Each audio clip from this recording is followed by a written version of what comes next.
I know you're a very modest man, but do you ever allow yourself that moment to step back and say, wow, look what I've done? Tracy, I'll be completely honest with you. It's very hard for me to take complete pleasure in anything that I've made. You can love it and you can love it all, but you can always see things that could be improved. Every single artist that I know struggles with perfectionism in some way or another. I think the reason for this is actually practical. It's because as artists, we're constantly looking for those holes in our craft. We're always on guard for those things that we feel we can improve, the things that are not up to our standards. And as we move forward in our career, inevitably we find ourselves comparing ourselves to our idols, the people that we admire that inspired us to create. But there's a big difference between striving to improve and seeking perfection. Now, as a composer, I also have struggled with my fair share of perfectionism, but over the years I've heard and learned different tips and tricks, and I've built my own kind of life philosophy to help me avoid this perfectionistic trap. Today, I'm gonna be sharing my top 5 tips to avoid perfectionism.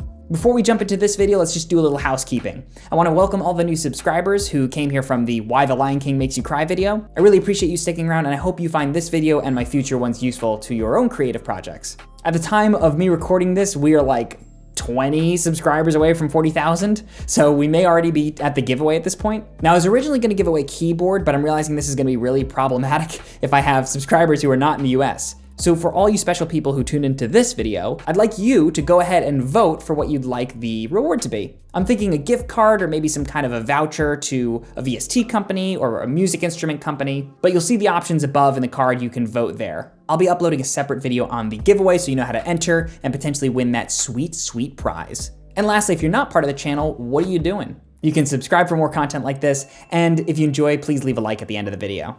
Now, without further ado, here are my top 5 tips to avoid perfectionism.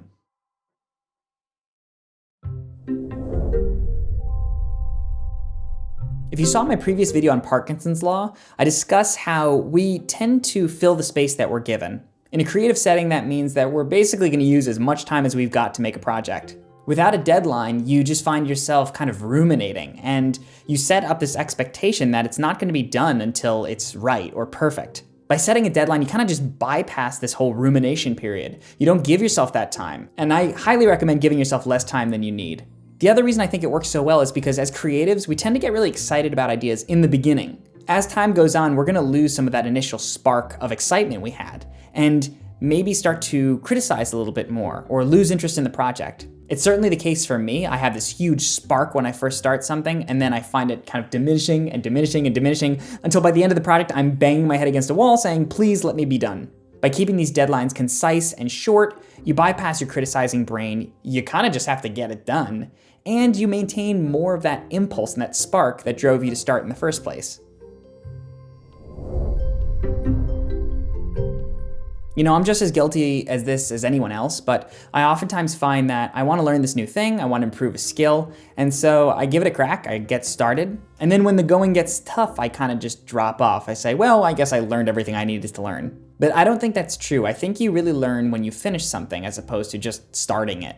If it's between completion and perfection, we always have to aim for completion. Perfection doesn't exist. You can't just wait for something to be perfect to release it, because it's not gonna be perfect. It's never gonna be perfect. And I can guarantee you're gonna learn more by the act of completing something as opposed to just starting it. You can hold yourself accountable by telling people you're gonna do this. Tell people you're gonna be releasing a new piece of music or art or a new video. Tell them the deadline, and then hold yourself accountable to that as best you can. Of course, things will come up, and you can't go too hard on yourself if you don't wind up getting there. But again, just focus on the execution of getting something done. I can guarantee you from personal experience, you're gonna learn more by getting it done than you will by trying to make it perfect. I can't tell you how many people have come up and talked to me and say, you know, I really wanna release this album, I really wanna release this song or this video, but I don't have the tools I need, I don't have the skills, I don't have the gear that I need.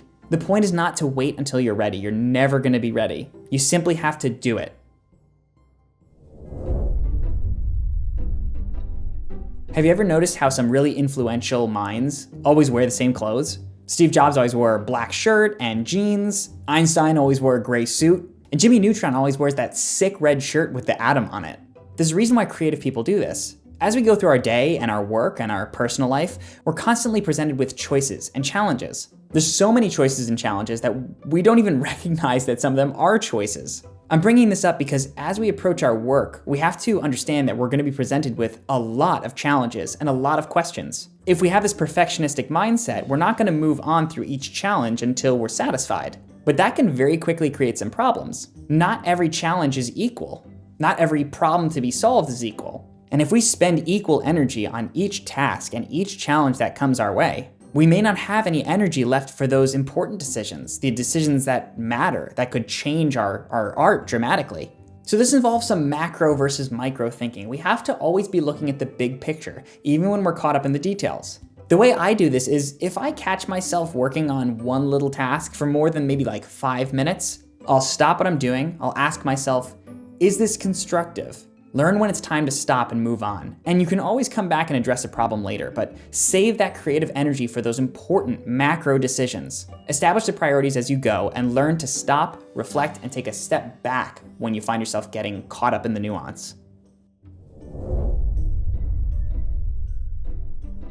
There's a big difference between problem solving during a project and just beating yourself up. The last thing you want to be doing during a project is saying to yourself, I knew this was gonna sound like crap. I'm never gonna get this done in time. My client's gonna hate this. I hate this. That's not an inner critic, that's an inner bully.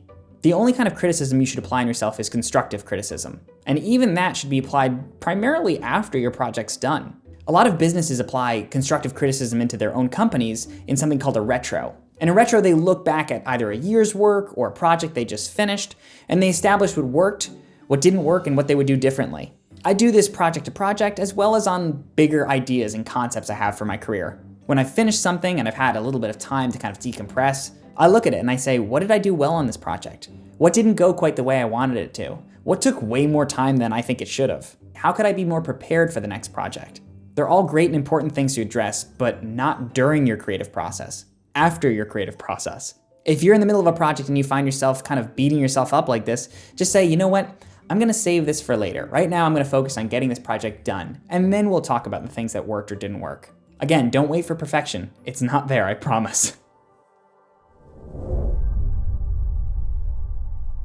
As social media rises and we get more and more of other people's lives, it's really easy to make comparisons. We might see people we look up to or see art or work that we really admire, and we find ourselves comparing our work and our personal lives to it. I was actually extremely guilty of this in 2020 during quarantine. With less person-to-person interactions, I found myself relying on connections by Instagram, Facebook, Twitter, and we're only seeing one side of their work and one side of their life. Every artist I know struggles with inadequacy and feeling like their work could be better. That's part of what it means to be an artist. There's nothing wrong with that. But when we compare ourselves to others in a negative way and we bring ourselves down because we feel like we'll never be as good as them, it creates this self-destructive cycle. It's just not positive. The only person you should ever compare yourself to is you. When I find myself in this trap, I say, what was my music sounding like a year ago? What was it sounding like a month ago or even a week ago? It's almost inevitable that I'm gonna see some level of improvement because as creatives, we're always looking to improve. The more you focus on that personal growth and stop comparing yourself to others, the less weight you'll put on your shoulders to live up to someone else's expectations. You know, I hear from some of you who say that you admire my work, and that means so much to me, and I feel this imposter syndrome because I have idols that I look up to. But in watching interviews of them, guess what? They've got idols they look up to. Being involved with art is this constant cycle of master and apprentice. Of course, we're always looking to those who inspired us, but we should look to those to stay inspired, not to be torn down. I'd just like to end this video with this point that I personally believe. People need our art. And if you're waiting for your music or your drawing or your video to be perfect before you share it, someone might never get it. And that piece of art could inspire something positive in someone else. So if you still find yourself struggling with perfectionism, just remember, someone needs your art. You have to share it with them. I believe for those who have inspired us, we have a responsibility to inspire others. And I'd say I'm willing to release a piece of music that's a little imperfect if it means it's gonna inspire somebody else. Thank you so much for watching. If you enjoyed that, please do leave a like, it really helps me out. And if something really resonated with you, leave a comment with a timestamp. I'd love to hear what inspires you guys. Next week, I'm releasing a video where I'm composing for a kid's toy commercial, hopefully, if it can be released in time. So if you're not subscribed already, I hope you'll subscribe. Thanks again for watching, and I'll see you in the next video.